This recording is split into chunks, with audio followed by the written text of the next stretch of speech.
Penang மாநில ஆளுநர் Tun Datuk Seri Utama Ramli நா தாலிப் அவர்களின் 84வது பிறந்த நாள் விழாவை முன்னிட்டு மாநில அளவில் சிறந்த சேவையாளர்களுக்கு பல உயரிய விருதுகள் வழங்கப்பட்டன.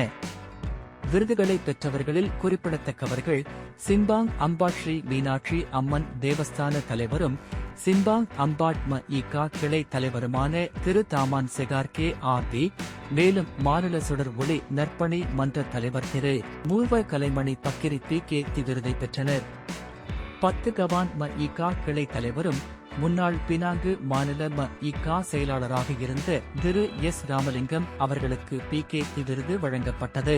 தாசிக் குழுகோர் தொகுதி ம.இ.கா தலைவரும் பொருளாளருமான திரு ச. பிரான்சிஸ் விஜயன், மாநில 1000ல் ஒருவன் இதயக்கனி இயக்க தலைவர் திரு எம்.ஜி. குமார் பி.கே.தி விருதை பெற்றனர். பிரிமா பிராய் ம.இ.கா கிளை தலைவர் திரு தர்மலிங்கம் விஜயன், பெர்மாத்தான் பாக் தொகுதி பொருளாளர் திரு நாகராஜன் பி.கே.தி விருது பெற்றனர். விரிவுரையாளர் டாக்டர் கணேசன் ஆறுமுகம் பி.கே.தி, பிரிமா பிராய் கிளை துணைத் தலைவர் திரு முருகன் பி.ஜே.கே, மாநில சிலம்ப போர் கலை இயக்க தலைவர் திரு ஆர். கவிக்குமார் பி.ஜே.எம், ஜோரு தமிழ் முன்னேற்றக் கழகத்தைச் சேர்ந்த திரு சந்திரசேகரன் பி.ஜே.எம், தாமான் இன்னாவாசி கிளை துணைத் தலைவர் திரு ஆ. பாஸ்கரன் பி.ஜே.எம் உள்ளிட்ட பல்வேறு இந்திய சமூக சேவையாளர் தலைவர்கள் விருதுகளை பெற்றனர்.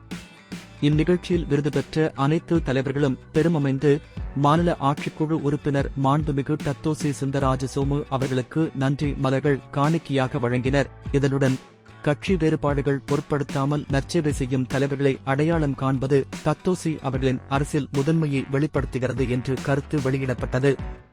அனைவருக்கும் மாயா டிவி இதயமான நல்வாழ்த்துக்களை தெரிவித்துக் கொண்டுள்ளது.